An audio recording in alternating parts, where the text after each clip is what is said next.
Salut à tous, aujourd'hui on se retrouve pour une nouvelle vidéo où je vais vous lister le meilleur exercice selon moi par groupe musculaire.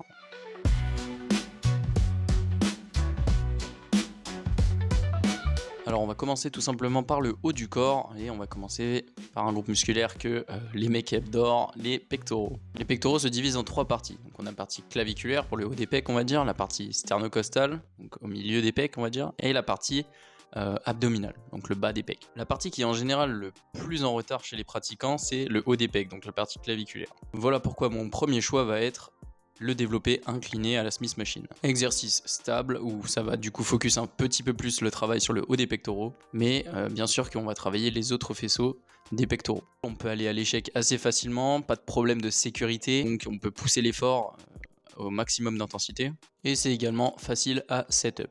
On va passer aux épaules. Donc les épaules, je pourrais mettre des élévations latérales, hein, c'est très intéressant, mais malheureusement je peux prendre qu'un seul exercice pour le groupe musculaire, donc il faut que je prenne un exercice qui va travailler potentiellement plusieurs faisceaux. Et donc ce que je vais faire, c'est qu'on va prendre tout simplement le développé militaire, mais derrière la tête. Donc c'est assez particulier, mais en fait il travaille un petit peu plus les deltoïdes moyens que les développés militaires devant, mais vous allez quand même travailler également les deltoïdes intérieurs, donc c'est intéressant. Malheureusement, je n'ai pas d'exercice pour travailler en même temps le deltoïde postérieur. Donc, le deltoïde post, on va compter sur les exercices de tirage pour le travailler. Pareil, pour moi, très bon exercice, on est stable, pas de problème de sécurité, on peut mettre un effort maximal, et en plus de ça, on a très souvent des problèmes d'épaule quand on est pratiquant de musculation, en tout cas, beaucoup de pratiquants ont des problèmes, et c'est un exercice qui va vous faire travailler quand même pas mal relativement votre mobilité d'épaule, donc je pense que c'est toujours bon à prendre. Attention à ne pas non plus faire n'importe quoi et avoir une amplitude qui peut vous blesser, etc.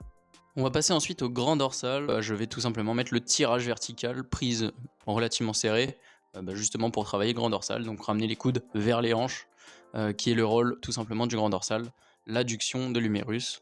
Voilà pourquoi je mets cet exercice. Extrêmement simple à mettre en place, vous avez quasiment une progression infinie. Alors oui, on pourrait également mettre un tirage horizontal, pourquoi pas focus grand dorsal, mais j'ai fait le choix de mettre un tirage vertical tout simplement parce que quand vous faites un tirage vertical, en fait, vous allez quand même un peu plus solliciter, on va dire, les fibres qui sont en bas de votre grand dorsal, et en général, je trouve peut-être un petit peu plus un point faible chez les pratiquants. Donc encore une fois, pas de problème de sécurité, un effort peut être maximal. N'oubliez pas d'acheter des sangles de tirage pour pas que votre grip soit le facteur limitant, mais sinon, excellent exercice. Pour les trapèzes, on va rester un peu dans le même DA, mais cette fois du coup ce sera un tirage horizontal ou une machine à rowing, donc c'est-à-dire vous allez resserrer les omoplates avec les coudes un peu éloignés du corps parce que tout simplement c'est l'action des trapèzes de rétracter les omoplates. Pareil, vous avez ce qu'on appelle chest supported, donc c'est-à-dire que vous allez être contre en général un accoudoir, un dossier plutôt. Du coup vous allez être plutôt stable et vous allez pouvoir faire un mouvement en toute sécurité et atteindre l'échec musculaire.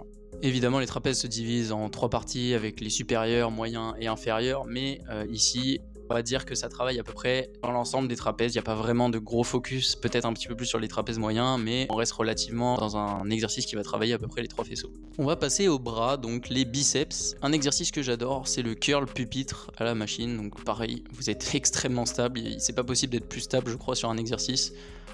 Biceps. Comme on le sait, la stabilité c'est vraiment un facteur extrêmement important en hypertrophie. Le seul petit bémol que je peux mettre à la limite à cet exercice, c'est que les gens qui ont des valgus, c'est-à-dire votre avant-bras qui est pas 100% aligné avec l'humérus, donc avec l'os du bras, ça peut éventuellement causer des douleurs. Dans ce cas-là, ce que vous pouvez faire, c'est faire du curl pupitre en unilatéral pour justement faire en sorte d'aligner au maximum votre avant-bras à votre humérus. Dans un programme classique, on pourrait coupler ça du coup avec un curl marteau ou un reverse curl pour avoir un petit peu plus de travail sur le brachial et le brachioradial, mais malheureusement, j'ai qu'un seul exercice. Donc je choisis celui-là.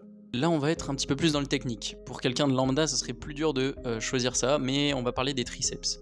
Donc les triceps, il y a plusieurs exercices. Vous avez le overhead triceps extension, les triceps extension à la poulie haute, les dips machine aussi.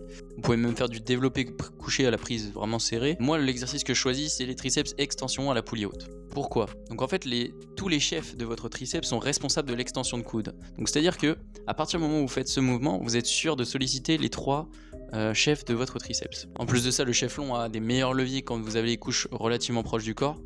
Donc voilà pourquoi je place cet exercice là pour les triceps tout simplement. Parce que c'est aussi du coup le seul exercice où le chef long peut avoir ce levier là.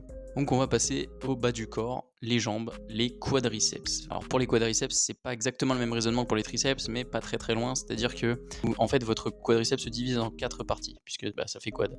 Vous avez du coup le vaste externe, donc sur l'extérieur de la jambe, le vaste interne, vers l'intérieur de la jambe, le droit fémoral qui est un peu au milieu, et le vaste intermédiaire qui est un peu caché, on va dire, derrière ce droit fémoral. Le seul exercice en fait qui est capable de travailler ce droit fémoral, c'est le leg extension. Pourquoi? Parce que si vous faites un pattern de squat type hack squat, squat à la Smith Machine, pendulum squat, en fait votre droit fémoral ne sera jamais ni trop étiré ni trop raccourci, et donc il va jamais vraiment travailler pendant le mouvement. Je pense que vous avez compris du coup, les quadriceps sont responsables de l'extension de genou, donc les 4 faisceaux du quadriceps dont le droit fémoral. Donc en fait si vous faites du leg extension, votre droit fémoral va travailler, et c'est le seul exercice où il va travailler.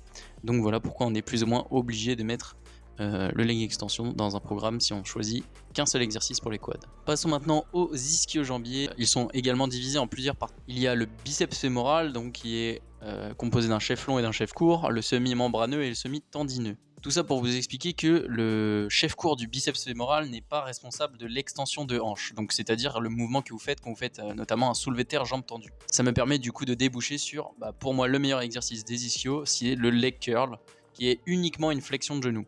En fait, tous les chefs de vos ischio-jambiers sont responsables de cette flexion de genou, donc c'est un peu le même raisonnement que pour les quadriceps. Sachant que c'est le seul mouvement où tous les chefs de l'ischio sont travaillés, évidemment que ça va être ce choix-là que je vais faire si on n'a qu'un seul exercice. Pour les fessiers, on pourrait croire que je vais choisir le hip thrust, mais encore une fois, pareil que pour les 2 exemples précédents, voire les 3 avec les triceps, le seul exercice où tous les fessiers vont être travaillés, c'est sur des abductions à la machine. Donc c'est-à-dire que lorsque vous allez éloigner en fait votre cuisse de votre buste.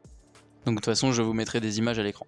Que les mouvements avec des extensions de hanches, donc ça peut être du soulevé de terre romain notamment, ça peut être du hip thrust, en fait le petit fessier est vraiment pas travaillé en fait, puisqu'il n'est pas responsable de l'extension de hanche, il est responsable uniquement de l'abduction de la cuisse. Donc voilà pourquoi je suis obligé de garder cet exercice. Ensuite on va passer sur un groupe musculaire qui est un petit peu délaissé, donc les mollets. L'exercice du coup qui travaille le mieux les mollets selon moi et je pense selon la biomécanique. Donc encore une fois ce que je vais préconiser ça va être l'exercice, donc la presse horizontale, mais du coup pour travailler les mollets. De toute façon je vous mets ça à l'écran. En fait c'est un exercice où vous allez travailler les 2 muscles superficiels du mollet comme j'ai dit, que quand vous êtes assis c'est quasiment que le solaire on va dire qui va avoir biomécaniquement les leviers on va dire pour travailler le mieux. Donc j'espère que vous avez kiffé la vidéo, si c'est le cas n'hésitez pas à la liker, à lâcher un petit commentaire pour le référencement, et puis si vous avez appris un truc n'hésitez pas à vous abonner pour ne pas manquer les prochaines vidéos, et sur ce je vous dis à la prochaine, ciao.